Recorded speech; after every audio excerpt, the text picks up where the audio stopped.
It was December 23rd at the North Pole, and Santa was in full panic mode. Not because the sleigh was broken, not because the reindeer were tired, but because the Wi-Fi went out.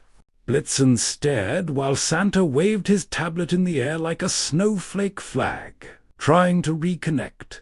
Mrs. Claus peeked over her glasses, calm as ever, reminding him that last time he read the comments, he yelled at an elf for being too sassy on TikTok. Santa groaned.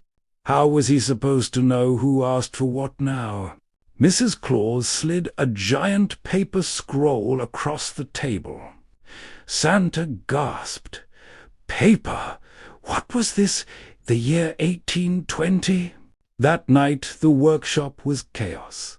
The elves had been using their fancy elf cloud for years, and now they had to actually talk to each other.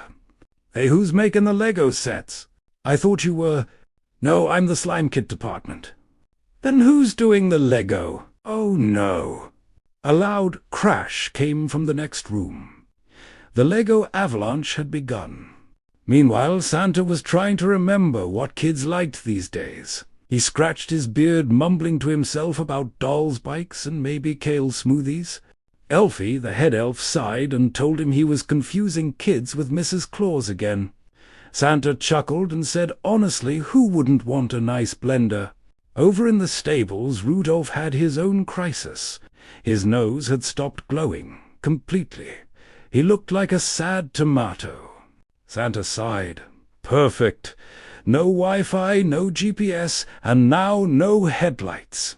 Elfie grabbed a flashlight and duct-taped it to Rudolph's nose. Their problem solved. Rudolph blinked. He looked ridiculous. Elfie shrugged and said at least it matched. By Christmas Eve morning, the North Pole looked like a snow-covered disaster zone. Toys everywhere. Half the cookies eaten. And still no internet. Santa stomped his boot and shouted that was it, he was going analog. The sleigh was loaded, and off they went. Something amazing happened once they took off. Without all the tech distractions, Santa actually looked around. He noticed how bright the stars were. He saw the moonlight sparkle on the snow. He heard the reindeer laughing, yes, laughing for the first time in ages. He smiled and said it felt nice. Rudolph, with his duct-taped flashlight, agreed that sometimes a little chaos wasn't so bad. When they returned home, the Wi-Fi had magically come back on. Ping, ping, ping. Hundreds of notifications popped up. Santa stared for a long moment, then turned off the tablet. Maybe next year they'd do it old school again. Paper lists, real teamwork, no passwords to forget.